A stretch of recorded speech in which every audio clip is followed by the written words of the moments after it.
And we work very closely with our engineers, our product owners, and we follow our documentation lifecycle follows the development lifecycle.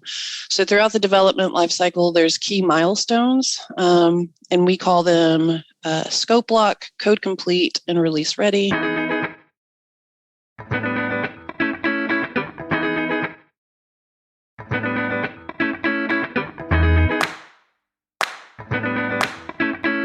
Welcome to the Knowledgebase Ninjas Podcast, where Gowri Ramkumar of Document 360 finds the best SaaS self-service knowledge bases in the world and then interviews their creators. Let's get started with today's episode. Good day, everyone. Our guest today is Jamie Roddy, Manager of Technical Communications at Sabre Corporation. Hi, welcome, Jamie, to the Knowledgebase Ninjas Podcast. How are you doing today? I'm great. Thank you very much for having me. Super. Thank you, Jamie, for joining with us. I know you've got lots to share with us today. So let's just get started with a little bit more introduction about yourself and how did you get into documentation? Sure. So a little bit about myself is, as you said, for a career perspective, I manage a team of technical writers. There's 16 total technical writers on my team with a global presence. So we're in US, India, Europe, which is really awesome to be able to work with such a variety of global team members.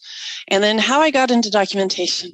This is probably a pretty common story, but I was in university. I'm getting my undergrad. Well, I got my undergrad in language composition and literature. So I love to read, huge avid reader. And that's what I was most interested in. So, and writing, I've always loved to write, to journal or creative writing. So that's what I focused on in my undergraduate degree, but graduated with a degree in literature and language composition and didn't really know exactly where I was going to take that degree. And my father happened to work at Fujitsu, which is a company that at that time, he was helping to actually build the hardware from Fujitsu, and they had hired a technical writer. So I met my dad for lunch, and he mentioned to me, he said, "Hey, have you thought about technical writing?" And at that time, I was not very familiar with it. He wasn't very familiar with it. So came back from lunch and he introduced me to the technical writer that was there on site. And we ended up, just talking for 15, 20 minutes. And it sounded like something that I could utilize my passion for writing for, my passion for language. So going back to my university, discovered that they had a graduate level program dedicated to technical communications. Nice. I got into the graduate program and have my master's in technical communications from the University of North Texas, which is an amazing university with a great tech comm program. Just throwing in a little about my alma mater. And then from there, I interviewed at Sabre for an intern position. I did not get the intern position, but they did call me back a couple of weeks later and offered me a full-time position, which was wonderful. And have been with Sabre ever since. Started at Sabre as, just entry level, and then through the years have moved up into a management role. Fantastic. So I think we should definitely mention this, about 13 plus years with Sabre, correct? Correct. Yeah. Fantastic. Yep. So there's quite a lot of time, to be in an organization. So that's really good. So I think you should be able to help me with this question very easily. So documentation process at Sabre, you did mention that you started at a low level, but then with your dedication and commitment, you grew to where you are currently. So first of all, congratulations for that, Jamie. So now can you help me with what is the documentation process that you follow at Sabre, please? Sure. So it really aligns with our development lifecycle. we're a software company. We're a travel software company.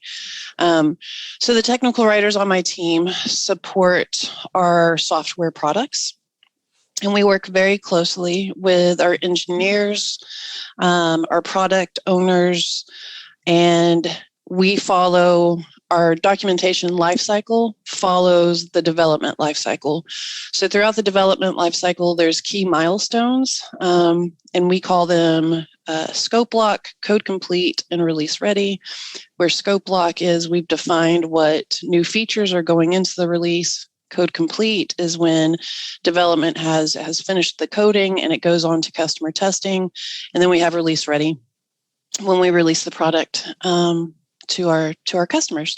So our documentation lifecycle follows that, meaning that at scope lock, technical writers are gathering information. We're understanding what features are going into the new release. If there's any bug fixes that will be fixed, we're working closely with developers as they're doing that development, documenting as much as we can from that scope lock to that code complete phase.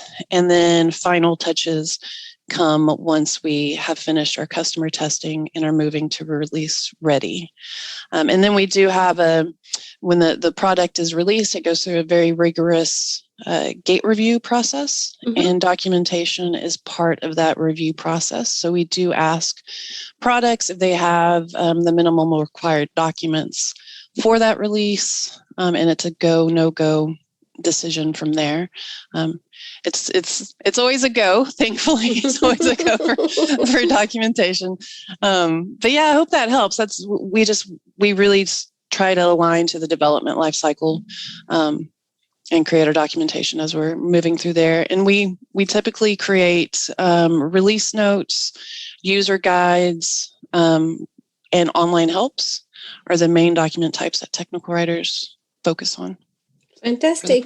So with all these processes in place, how do you manage your documentation workflow and especially to be on time? Yeah. That's a really good question. Honestly, there's a lot of responsibility for the individual technical writer. So I, as a manager, am gathering release dates, understanding when those milestones are, when the key deliverables will be. But I have an amazing team of technical writers that work very well independently. Also are great with collaboration and working together, but I really leave it to the individual technical writers to determine what their production schedule will look like to meet their deliverables. So the individual technical writers have a lot of ownership in meeting those deadlines, and then we just track the status of our documentation as we're going through the documentation lifecycle that aligns with the development lifecycle. Does that make sense? Yes, absolutely. That's great. Yeah. So I think you did mention a lot about your team and giving individual responsibilities to the team. So let's talk a little bit about your reporting structure, because I know you're a manager and you manage the team, but maybe you can help me understand how big is your team, how many teams are there, and how do you report on your documentation? Sure. So how we report on our documentation, it's mainly based on that final gate review for a product, as it's going through that internal gate review, where there's several different stakeholders that are saying go, no go based on certain criteria. We have documentation in that gate where we discuss the documentation. We make sure all of our minimum required documents are created and published. So that's how we report on it internally, is people can see the reports that are generated from that release readiness gate review. And then as far as our structure within the company, I definitely have a boss who has a boss who has a boss. And we report into really the development engineering side of the company. But again, we with our specialization of technical communications, again, even within my own team, we have a lot of freedom to determine what should be our best practices, our processes, etc. Okay, super.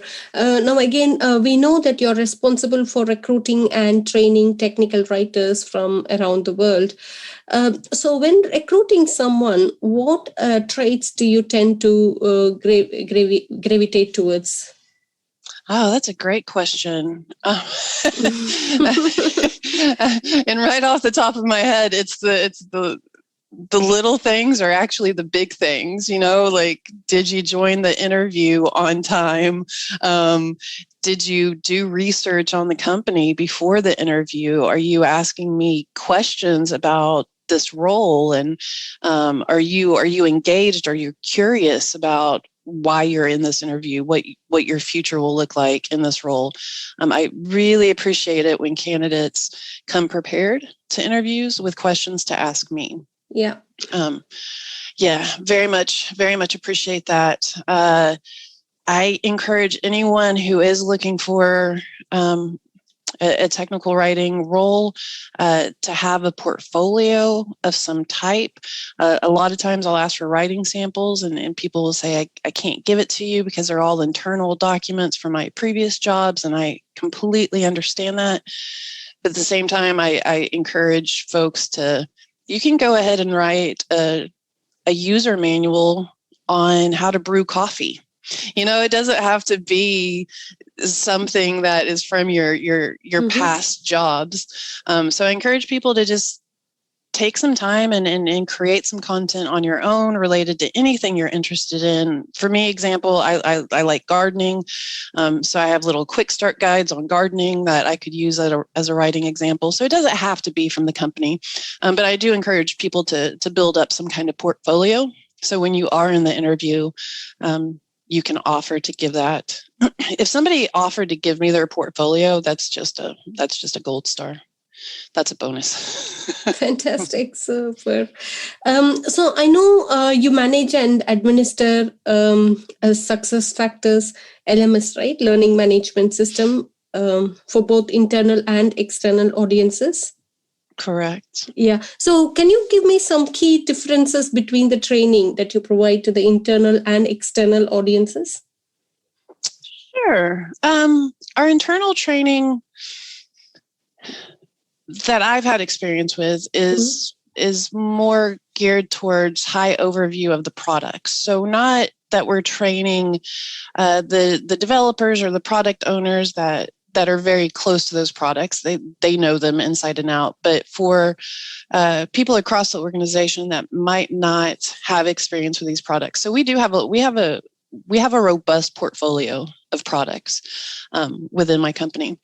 So it's really just overviews of the products, what they are, how to find out more information. We've done training, soft skills training, presentations, effective communication type training for our internal audience. And then for our external audiences, that training is very specific to a developed training program for our customers.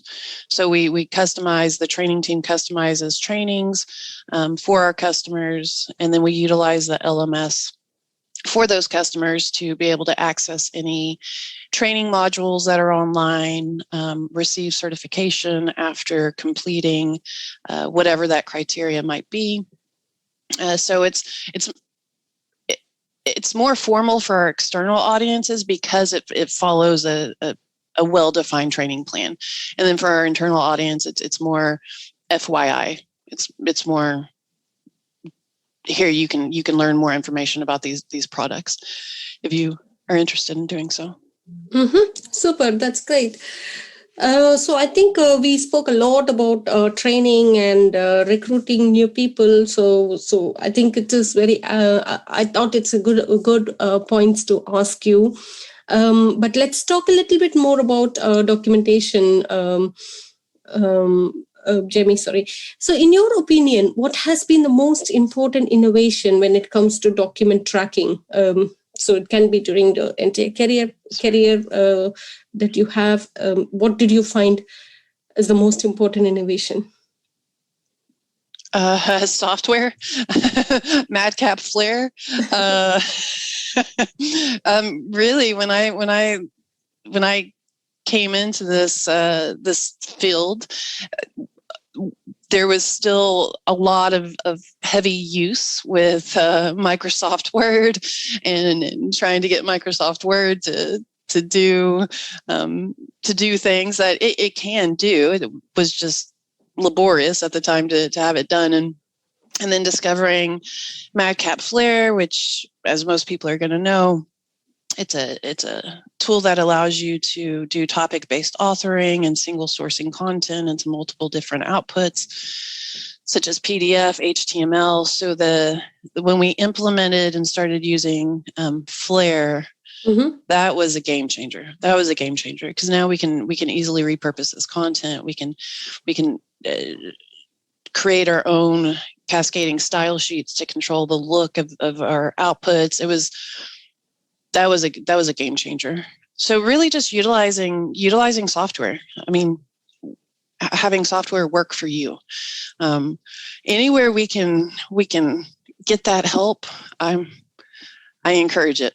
Where we can write it once and repurpose it multiple times, let's do that. So yeah, I would say software. Fantastic. Super. So I think let's move on to our rapid fire round now, Jamie. So who have you learned the most about documentation from in your career? Now, you did mention your family, but please feel free to name anybody else you would like to highlight here. I'm going to say my team, my team, the people I've had the honor of working with within my team at the company. I learn from them all the time. I admittedly do not know everything and rely on them often. They're great at coming up with new ideas. Hey, I heard this. Could we possibly start implementing this? So really the team of tech writers that I have currently work with and have had the pleasure to work with. And then I would be remiss if I didn't also point out the University of North Texas, their technical communications department and their faculty taught me a lot and continue to teach me a lot. I'm part of their advisory board, the UNT TechCom advisory board, and I still am learning from that program. Super. So in terms of any documentation related resources, will you be able to highlight anything that impressed you recently? I'm really enjoying the podcast that are coming out. So, I mean, this might sound cheesy, but re-listening to the podcast that you have done, I've listened to several of them. They're very enjoyable. The Not Boring Tech Writer podcast. Grammar Girl is a podcast that I listen to.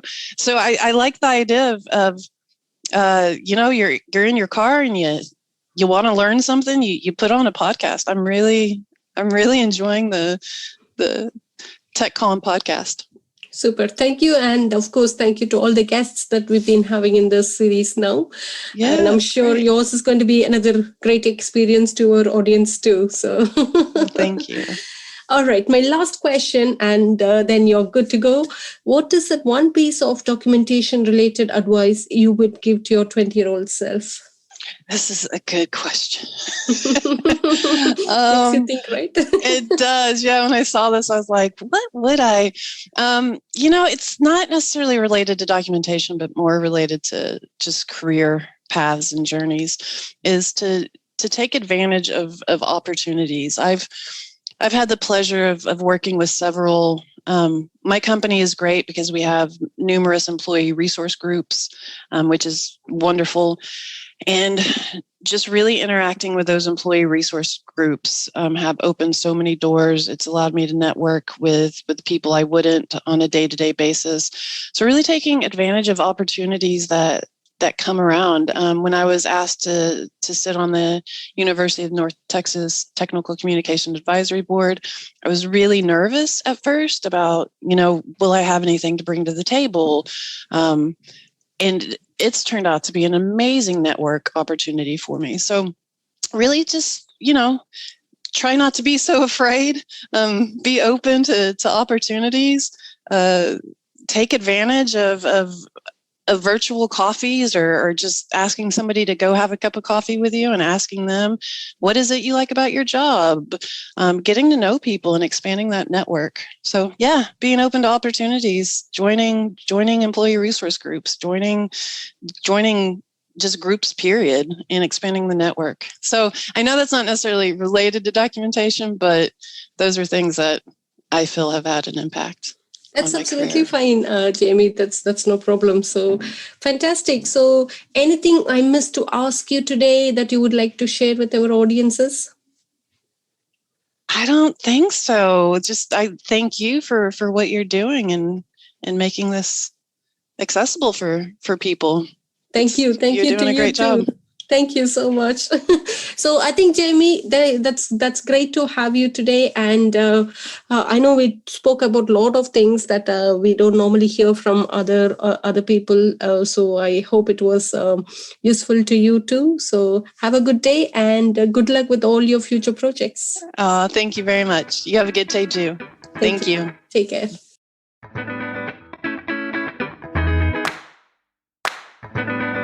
Thanks for listening to today's episode of the Knowledgebase Ninjas Podcast. Please head to iTunes, rate, and provide honest feedback on the podcast. See you next week.